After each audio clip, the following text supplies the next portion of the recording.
વાત હવે રાજકોટની કરીએ। ભાજપનું વિજય વિશ્વાસ સંમેલન 72 ઉમેદવાર આજે ઉમેદવારી ફોર્મ ભરશે। બહુમાળી ચોક ખાતે સભાને સંબોધન કરશે। સંબોધન કર્યા બાદ વિજય મુહૂર્તમાં ફોર્મ ભરાશે। સાંસદ પરસોત્તમ રૂપાલા અને પૂર્વ મંત્રી ભાનુ બાબરિયા રહેશે હાજર। ભરત બોઘરા, રમેશ ટીલાડા સહિતના ભાજપના આગેવાનોની ઉપસ્થિતિ પણ જોવા મળી।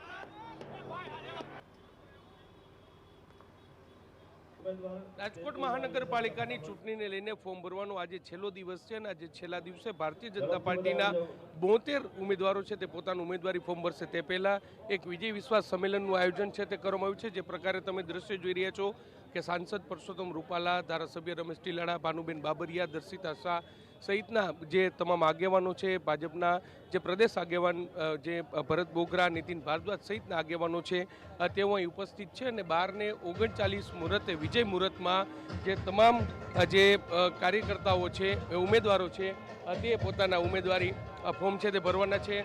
ભરતભાઈ બોઘરા આપણી સાથે। ભરતભાઈ, વિજય મુહૂર્તમાં તમામ ઉમેદવારો ફોર્મ ભરશે, કેટલો ઉત્સાહ?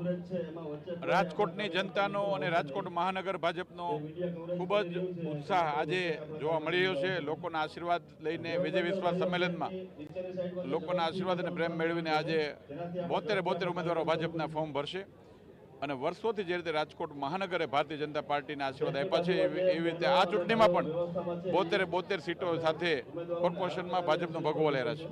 અનેક જે જૂના જોગીઓની ટિકિટ કપાઈ છે, સિનિયર આગેવાનોની ટિકિટ કપાઈ છે, કેટલીક નારાજગી પણ ગઈકાલે કાર્યાલય ખાતે જોવા મળી હતી, શું કહેશો આને લઈને? સ્વાભાવિક છે કે આટલી મોટી પાર્ટી હોય તો નારાજગીનો સબ્જેક્ટ નથી, પણ કાર્યકર્તાઓ પોતાની વ્યથા વાત રજૂ કરવા કાર્યાલય આવ્યા હોય, બાકી કોઈ સબ્જેક્ટ નથી। અને ઉમેદવારોની પસંદગીની પ્રક્રિયા અમારી પાર્લામેન્ટરી બોર્ડ કરતી હોય છે, બધા કાર્યકર્તા એને ફોલો કરતા હોય છે। એટલે જે કોઈ આદેશ પાર્ટીનો હોય એને બધા પાલન કરીને એક શિસ્ત સાથે ભારતીય જનતા પાર્ટી રાજકોટ મહાનગર ફરી વખત લીડ સાથે બધા ઉમેદવારો જીતાડશે। એટલે લીડ સાથે તમામ ઉમેદવારો જીતશે તેવો દાવો છે તે કરવામાં આવી રહ્યો છે। તમામ આગેવાનો છે તે ઉપસ્થિત છે અને તેમના દ્વારા આજે જે 72 જેટલા ઉમેદવારો છે તેઓ જે વિજય મુહૂર્તમાં પોતાનું ઉમેદવારી ફોર્મ છે તે ભરશે। કેમેરા પર્સન ભાવેશ લશ્કરી સાથે મોહિત ભટ્ટ।